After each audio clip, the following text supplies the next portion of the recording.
You're listening to Witch Wednesdays, your weekly podcast source for all things witchcraft in the modern world.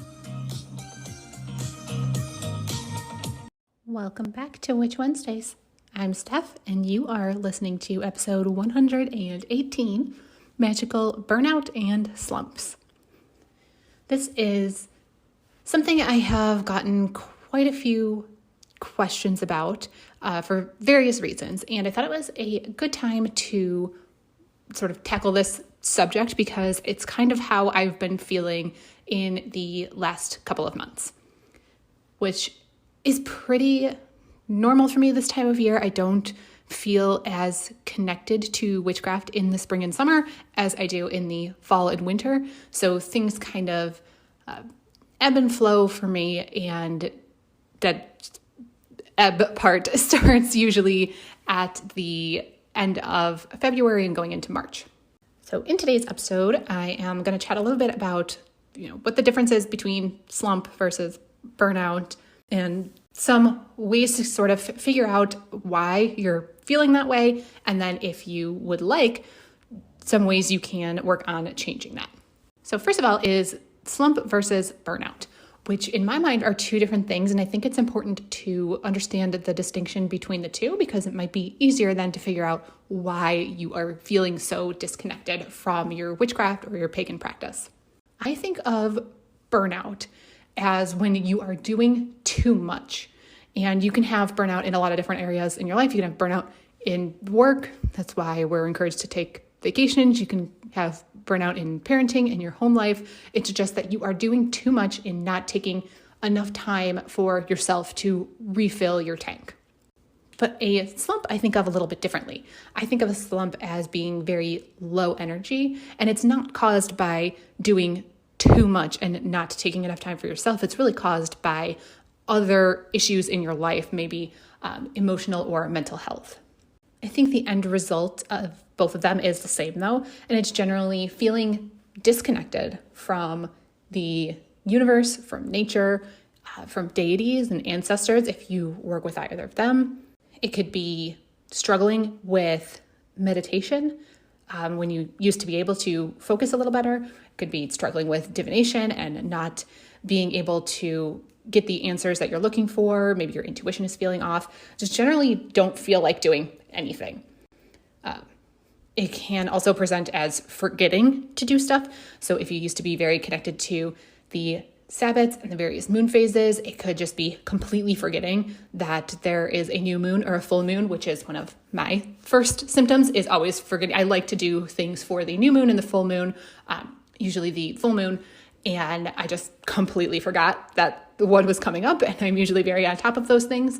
So that's one of my surefire signs that I am experiencing some sort of slump or burnout. So if you are feeling that way or have felt that way and you're curious about how to sort of get over that and get back into your witchcraft, then this would be the episode for you. But first, I want to say that it's completely normal. Every single witch has experienced this and will experience this multiple times throughout their life and with their practice. It's absolutely normal feeling, even for the witches like me who are doing a podcast or are on YouTube. Even if they're presenting a lot of content, it still is incredibly common to experience this sort of feeling, no matter how long you've been practicing or what time of year it is, even if it's, Samhain and all the other witches around you are really practicing and getting into it, it's completely normal for you to have these ebbs and flows and feel this disconnected. So that said, let's diagnose some of the reasons why you might be feeling this way. The first important thing is to check in with yourself. And by that, I mean covering all the physical health bases. So that could be, are you eating healthy food? Are you drinking enough water? Are you exercising and sleeping well? Or are you experiencing some sort of sickness, whether that is COVID or the flu, general cold? All of those things are physical symptoms outside of your magical practice, but they absolutely can and do influence the way that you feel about practicing and if you are feeling disconnected and Especially if you're sick, you just need to take the time to rest and know that the magic will come back later. So it's important to consider all of these things because they are all very interconnected. And you also want to check in with your mental health bases. So that is depression, maybe you're experiencing stress, you might have toxic people around, you might be watching too much news, giving too much to other people and not taking any time for yourself. And it could also be that you're not having any fun. If any one of those things is out of balance, it's going to affect everything else, including your practice. So there are a few ways that you can tackle it if this is where your problem is stemming from. You can basically either fix it or you can wait it out. So if it is related to not drinking enough water, that's an easy fix. But maybe it is related to being sick. That is something that you just have to wait out. It's okay in those moments for your magical stuff to take a back seat. I give you full permission. I was sick in the beginning of January, and the absolute last thing that I wanted to do was any sort of witchcraft whatsoever. I didn't even want to open a book, which was usually my favorite thing to do, is to read about, various aspects of witchcraft, and I didn't even want to do that. And it's perfectly okay for the magical stuff to take a back seat. Don't pressure yourself into feeling like you're not a quote unquote real witch if you don't practice every day. That's going to get into that later, but that's not a real thing. And magic itself, spell casting and rituals, they can be very draining. That's something I've talked about on this podcast since the beginning, that it can be very energetically draining. So if you are already feeling down and tired and not feeling well, then the magic is going to make you feel even worse. So it's okay to wait it out. It is also important to draw boundaries for your own mental health because that will reflect in your practice. So it's incredibly important to take the time for yourself to draw boundaries on, getting toxic people out of your life, to draw boundaries on watching the news, which I wanted to take a side note to comment on because being able to turn off the news and step away from all of the negative things that are going on in the world is privilege. So that does come from a place where you are, in a very privileged spot to be able to turn that off and not have it surrounding you. So there is conflict going on in a lot of different places. And to be able to turn off the news and not have that conflict right outside your front door is definitely a place of privilege. But just because you are in that place of privilege does not mean that you shouldn't take advantage of it. There's nothing to be gained from watching 12 hours of news footage that is just going to absolutely drain you. It's horrible to watch, and you are not, any less of a person. You won't be any less educated if you just watch maybe some highlights once in a while and otherwise turn it off and take care of yourself. There are seasons in life which, those things are very important and we want to keep up to date, but there are seasons in life where you might be feeling incredibly drained and stressed out, and it is okay to take a step back at that time and turn off the television. Okay, off the soapbox now. So after you've checked in with your physical health, your mental health, and those things are, pretty well covered, not really the issue. It can also be important to check in with anyone that you work with. So generally that means deities and ancestors, but you might also work with spirits or familiars. If you do work with those and you are generally feeling disconnected in your practice, it might be important to check in with them because they might need something new that you haven't been giving. So maybe you had committed to putting out some offerings and you haven't been doing that. That could be a reason that you're, not feeling connected because they need you to do this. They also might be trying to reach out to you to do something totally new and you have just been missing the signs. Then it might be important to go back and check in with them and ask them, I'm feeling not very connected to you, not very connected to nature and my practice in general. Am I missing something? What's going on here? Because that absolutely could be the source, or they can assist you in further figuring out what the source of your problems are. The next important thing to check in with is to ask yourself if you are actually listening to your intuition and your spiritual self. Because sometimes we keep doing things that no longer serve us just because it's the way that we've always done it. And for a lot of people, monotony can breed contempt. So don't do the same things over and over and expect different results. Even if that's something that you've done throughout your entire practice and it used to bring you a lot of joy, maybe you used to pull a tarot card every single day and you found that it was really helpful for you and provided a lot of guidance throughout your day. But if it's just becoming drudgery for you, then stop doing it. There are absolutely no rules that say that you have to keep doing something that used to bring a lot of benefits, but it isn't doing that anymore. You can absolutely let it go. You can either, just forget it, drop it. You can change it. The tarot card example, maybe you only pull a tarot card once a week now, or maybe you sit down at the beginning of the month and do a spread for the month and then sort of put it to the side for the rest of the month. It's absolutely okay to change it. And it's also okay to just take a break. Our paths change constantly. What we're interested in changes constantly. So maybe tarot isn't speaking to you right now, and it's okay to put it to the side, take a break. And if you decide in 6 months that you want to do it again, that's okay too. There's nobody looking over your shoulder telling you that you have to, stick with it through the ups and downs. It's absolutely personal and something that can be easily changed. So you should do whatever is calling to you. And if that means taking a break from something, that's great. And these last two things to check in with are things I've mentioned on the podcast before, and I think are very important. The first question is, are you doing too much? Because if you are forcing yourself to do something witchy every moment of every day, you are doing too much. You do not need to put that kind of pressure on your daily practice because everything cycles, everything ebbs and flows. We see it in nature, and your practice is going to be the exact same way. So you do not have to have a daily practice. I have had guests and I asked them, what are some things that they do daily? I've shared some things that I do daily, some things that I like to keep up with that are just very simple. I have coffee every single morning, multiple cups of coffee. It's very easy to turn that into like a mini spell, but I don't have to. If I choose not to do that one day, that's perfectly fine. So there are very simple things that you can include in your everyday, but if you don't want to, you absolutely don't have to. And if you are trying to make a routine that includes something witchy, morning, afternoon, evening, you are doing way too much. That is definitely where you are getting some burnout from. Don't put the pressure on the daily practice. And I have also mentioned this on a episode before, but think of it as any other religion.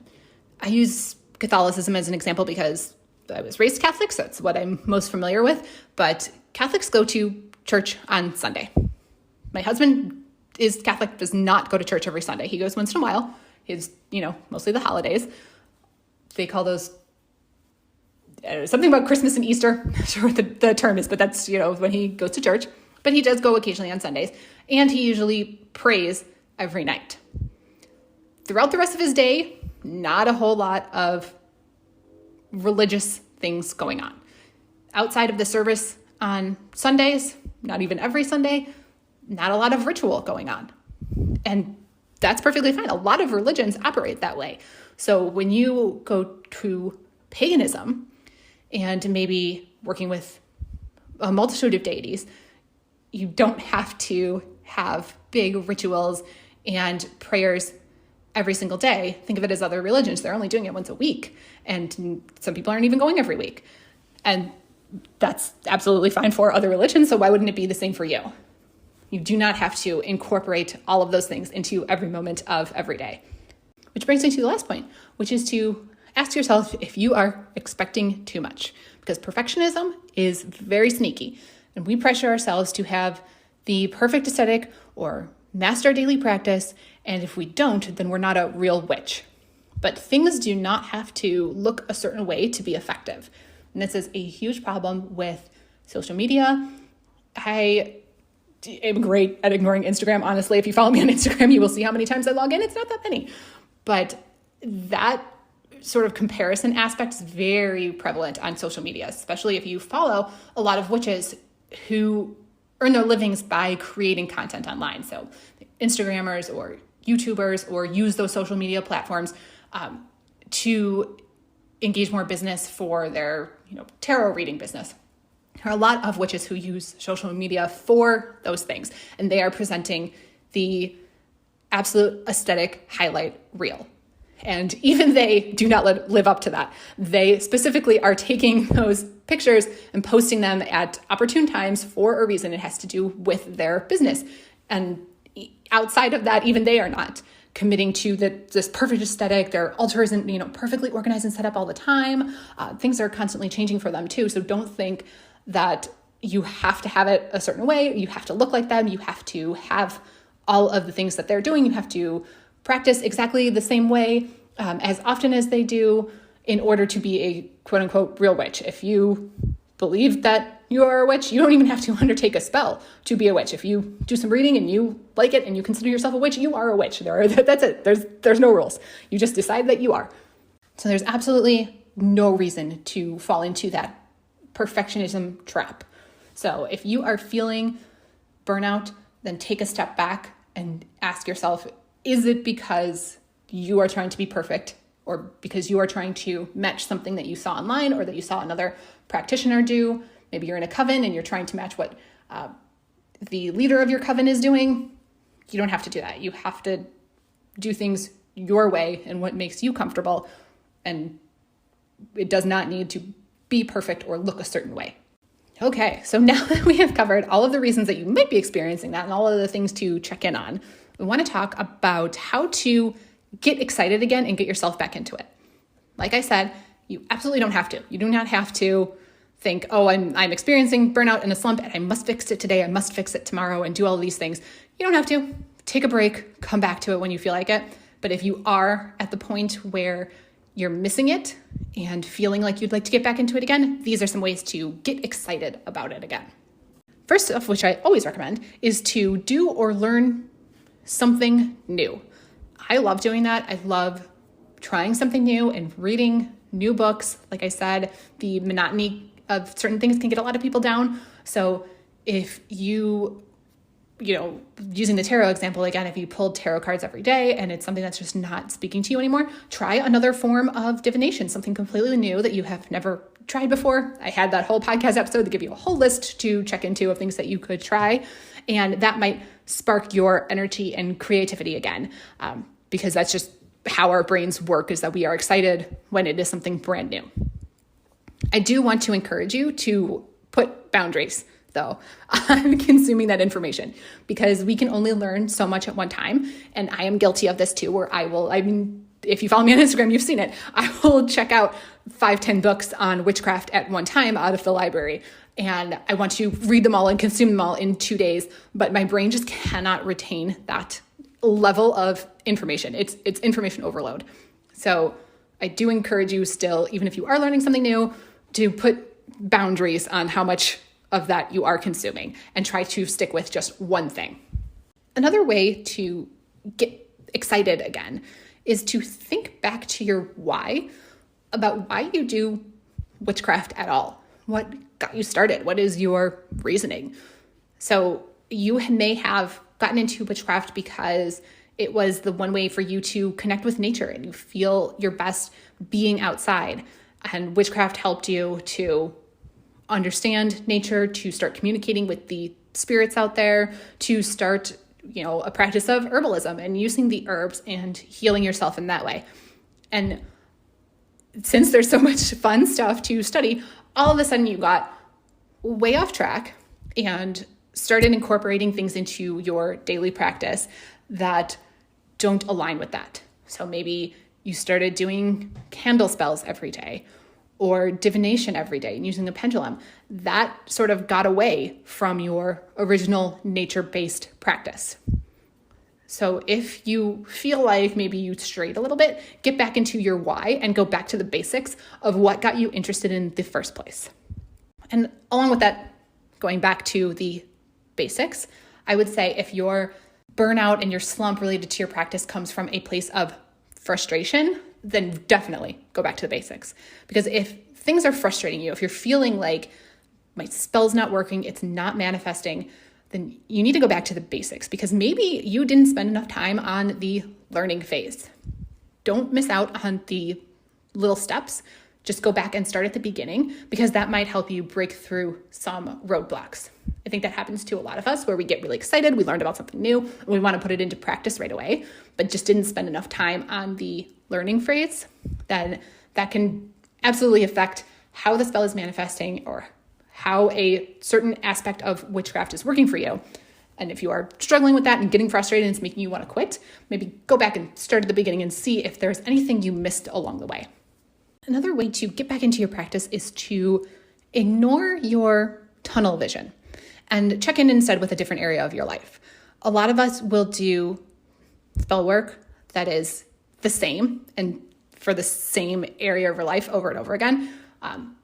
Let's say that you are struggling with love and finding a partner. You may be doing a lot of spells in that area to help with your confidence, to attract people into your life. And you are completely ignoring all of the other areas of your life. So to get excited again, maybe look at some spell work that is related to your career instead, maybe to your family life. Maybe you can do a spell to help your relationship with your parents or siblings. Maybe you can just do a health spell, general health for yourself, or maybe your dog. There are a lot of different aspects that you can apply witchcraft to. It doesn't have to be only one area. And by putting that other, area that you've been focusing on aside for a little while, it really helps to get excited again about something new, and then get excited again when you go back to that original area with fresh eyes and fresh attitude. That absolutely could mean going back to the burnout point. If you checked in with all of those issues that I said and figured out exactly where this started, what was going on in your life, what physical or mental things were going on that got you to this exact point, you can go back and make those foundational changes. Another way to get back into your practice is to do the smallest possible steps. It's important to add in only what feeds your soul and take a break from everything else. Not adding in the things you think you should be doing because somebody online told you that you should do this and it's an essential part of your craft and practice. Just add in only the smallest steps that are essential to you, that bring you joy. Also think about how much you can actually commit to and what actually needs to be done. You may be at a point in your life where you can commit to the bare minimum. You just have so many things going on. Okay, to be honest about that. And it's okay to be honest about what actually needs to be done. So maybe the things that need to be done are related to self-care. Maybe tending to deities and ancestors isn't at the forefront right now. It's all right to put that aside, let them know that you need to focus a little bit on yourself instead and add in just the little things that you think absolutely need to be done to get you back excited again. Another thing that I have to recommend is absolutely go outside and connect with what's around you. It's very easy to get into our own heads and get overwhelmed with the activities going on in our life, and getting outside really helps you focus on nature, on taking a break, and just getting outside and noticing the little things, noticing the animals, noticing new plants growing, really helps you connect and ground and focus in the current moment and sort of put all of those other worries aside, even if it's just for a little while. And the last thing I have to recommend is to work the witchcraft into the other mundane things that you absolutely must do. There are any number of things. All of our lives look really different, but there are any number of things that you absolutely must do to keep your life going, to keep your home steady. There are just certain tasks that absolutely have to get done. Laundry comes to mind. We all have to do it. We have to wash dishes. It just is a part of life. It's a very mundane thing, but it is something that you can make magical. And there are a lot of ways to do that. There are a lot of spells and rituals that you can work into brushing your teeth. You have to brush your teeth every day. There are ways to, use that water energy. There are ways to enchant your toothpaste.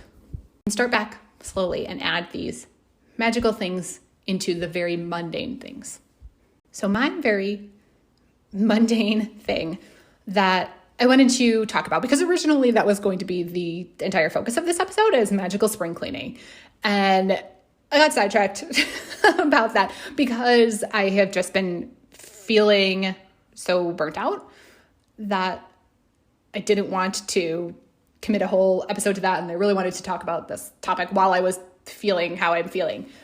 And I realized that it sort of ties in together, because cleaning for me is a super mundane thing and something that I absolutely must do because we own a house and I have perfectionist tendencies about how I like to clean. Not that my husband wouldn't help me, but it's just the two of us and he works quite a bit. So if I don't clean the house, it's just not getting done. And if I don't do it, it's obviously not going to get done to my standards. So cleaning is one of the most mundane things I can think of that I wanted to make magical. And it's something I do this time of year because I actually love spring cleaning. I don't love the spring cleaning, but I love the after effects. Like when the house is perfectly reset, it's as great as the day you bought it and moved in. I love that feeling. So I love the deep cleaning of spring cleaning and really getting in there and scrubbing things like baseboards and ceilings and all that nonsense. If cleaning was the mundane thing that came to mind for you, that you want to ease back into your witchcraft practice by establishing a magical cleaning routine, then the rest of this episode is for you. And if you think I'm absolutely crazy and you're done listening, then I completely understand and I will see you next week. So if you are sticking around to listening to my magical cleaning routine, then I have a few tips for you. I'm going to be absolutely using myself any day now. I absolutely use magical cleaning supplies. There are floor washes. You can use Florida wash. There's a whole episode on energetically cleaning your house, but I'm talking about the physical things. And if you want to use magical cleaning supplies, you absolutely can. But I am just talking about straight up regular cleaning, getting the house clean. It's important to establish your intention before you start cleaning and to keep reminding yourself of that intention of the space as you go along, because that will really infuse that area with your intention. So your intention in cleaning the kitchen is going to be different from cleaning the living room or cleaning your bedroom. For myself to set this intention for the room and to get my spring cleaning done within a month, I assigned every space in my home to a different zodiac sign. And over the course of 1 month, which is, one lunar cycle, I can clean the space according to which sign the moon is in, which you might think is crazy, but I promise you it works and it will get you back into your witchcraft routine. And I know this because I do it every year for spring cleaning. But since it's a month, you can do this every month to keep up with your cleaning routine. Let's start at the beginning of the zodiac and I will explain our reasoning to you. So first up is Aries. That is the first sign of the zodiac. So for me, that is the entryway because you're coming into the house. So that means cleaning off the porch and that means cleaning our general entryway. And we also have a closet there. Is Taurus, and Taurus is a very homebody based sign, and for me that's the kitchen. Taurus, tell me in the comments if you are one. They love to feed people. Every Taurus in my life I know just loves to feed people and have people in their home that they can comfort through food. So for me, Taurus energy is absolutely in the kitchen, and that includes all the appliances in the kitchen. That includes cleaning out the pantry, all those good things. Is Gemini. And for me, Gemini is a very social sign. So for me, that's the dining room. And I also clean the guest room because it's right by the dining room. So those two kind of go together for me as sort of the social gathering areas. Up is Cancer. And for me, this is our two family rooms. So we have a living room on our top floor, and then we have a second sort of gathering area with the big TV in our basement. They're, again, very family focused and homebodies like Taurus. So that was a natural connection for me, is to clean the family rooms at that time. So fire sign, very energetic. So we have a little home gym. We have a treadmill and all of my husband's weights in one room. So that is what I clean during that time. And I feel like Leo would also be a good time to clean kids' rooms. Again, very energetic. Is Virgo. And for Virgo, I clean out the closets, I clean out wardrobe, and I also clean out the medicine cabinet. That might be me personally because my dad was a Virgo and he was a doctor. So I clean out the medicine cabinet. It just makes sense to me. But I feel that Virgos are very practical, systematic. So that really says closets and medicine cabinet to me, to just keep those important things organized. I have a very minimal, streamlined wardrobe. So again, that just makes sense to me to spend that day organizing it. Is Libra, and to me Libra is like the home decor sign, so I straighten up decor and also bathrooms. To me Libra is glamour and self-care, so I clean bathrooms on that day. Scorpio, which is no surprise, master bedroom. That is the sign that I am, and Scorpios are always considered the most sexual sign and just very intimate, keeping only very close contacts, not a huge group of friends. So for me, that's just master bedroom makes sense. Next up is Sagittarius. And for me, that is the garage and cleaning out my car. Sagittarius are flighty. They love to travel. That's the first thing that I thought of. And while I'm out there, I straighten up the garage, but there's really not that much we clean up in the garage. It's just sweeping out some leaves and things. Next up is Capricorn. They are ambitious and determined. So is our home office, which is not really in the office state yet because, like I've mentioned, we're under construction and that the office really part will be done then. For now, our office is one big bookshelf and papers that are scattered on the dining table. I put those back in the office and straighten up, and I also clean out my purse that day. Next is Aquarius, and Aquarius is very visual and clever. So that is when I clean up books and any sort of like hobby supplies. So for me personally, this mostly means straightening up all of the materials that I have for making and shipping out the Sabbath boxes for the Etsy store each and every month. That's something I have to clean up and reorganize every single month. Last up, of course, is Pisces. And Pisces are very emotional, sympathetic, also creative, a lot of psychic tendencies. So naturally, this is altar and witchy spaces, which I think all of us need to clean up at least on a monthly basis. I don't know about you, but my stuff gets all over the place, especially like you're constantly using it and scattering it all over. I use my stuff in various areas of my home. So to just gather it, get it under control, that is what I do when the moon is in Pisces. Since the moon is in a sign for 2 or 3 days, I also like to sort of break up the jobs, especially if they're big jobs. You know, sometimes I don't need as much time in Sagittarius to clean out my car and garage. Like those are really usually very clean. So I only need one day, but for the bigger jobs, it could be good to, declutter one day, clean the second day, or do the physical cleaning on the first day, energetically clean it out on the second day. Different ways to work that. So during the spring cleaning time, when I'm really deep cleaning, definitely the first day is declutter and the second day is to do the really deep cleaning. So that is what I am planning for this next lunar cycle. So if you stuck with me through all of that, props to you. Let me know in the comments if you think I'm totally crazy or if you have done magical cleaning yourself and time it to the moon cycles and clean these areas every 2 days. Let me know. But I just wanted to mention that as my go-to singular way of getting out of a slump, getting out of a period of burnout, and just incorporating a tiny bit of my witchcraft beliefs into the everyday.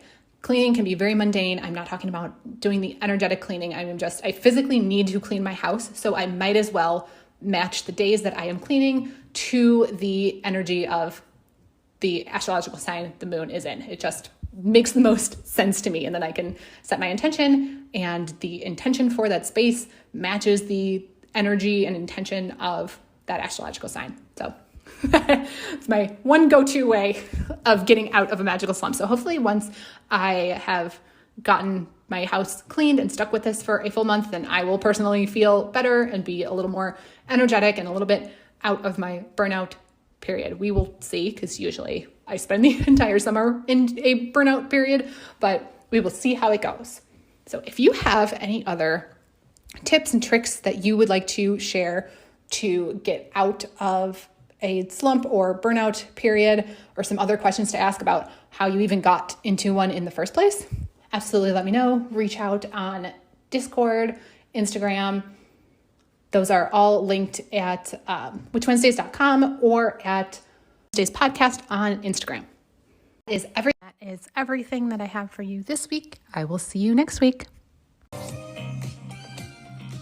Need even more? Subscribe to Patreon and YouTube for exclusive bonus content. Order a themed witchcraft box every month through Witch Wednesdays on Etsy. Be sure to follow on Instagram at Witch Wednesdays Podcast. Find all these links and more at witchwednesdays.com.